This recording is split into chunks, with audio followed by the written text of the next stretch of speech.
মুফতি আমির হামজা সাহেব, তিনি বোধহয় খুব কিছুক্ষণের মধ্যেই এসে পৌঁছাবেন। তার মূল্যবান কথা আমরা শুনব। ফেসবুকে বিভিন্ন জায়গায় আমি তার কথা শুনেছি। আমাদের পার্শ্ববর্তী জেলা কুষ্টিয়ার মানুষ তিনি। তার বিভিন্ন ওয়াজ মাহফিলে তার কথা আমি শুনেছি।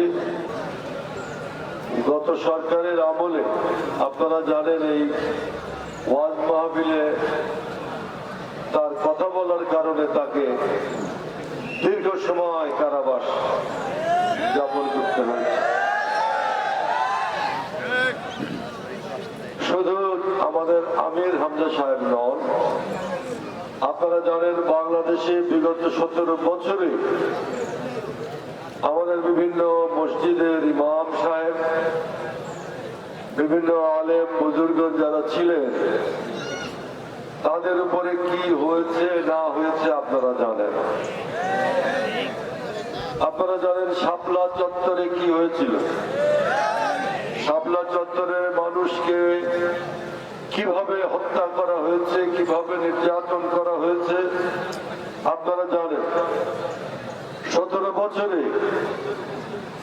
বাংলাদেশের মানুষের কোনো গণতান্ত্রিক অধিকার ছিল না, ভোটের অধিকার ছিল না।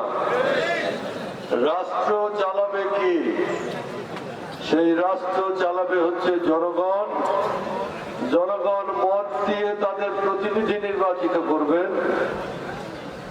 তারা রাষ্ট্র চালাবে, তারা জেলা চালাবে, তারা উপজেলা চালাবে, তারা পৌরসভা, ইউনিয়ন, মসজিদ, স্কুল সবকিছুই সংখ্যাগরিষ্ঠের ভিত্তিতে যাদেরকে মানুষ পছন্দ করবে তারাই দেশ শাসন করবে, এটাই নিয়ম।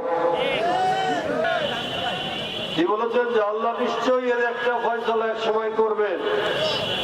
আর আল্লাহ তাআলা অন্যায়কারীকে পছন্দ করেন না।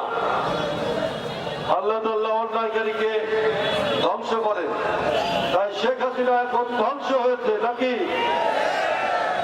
আল্লাহর ইশারা শেখ হাসিনা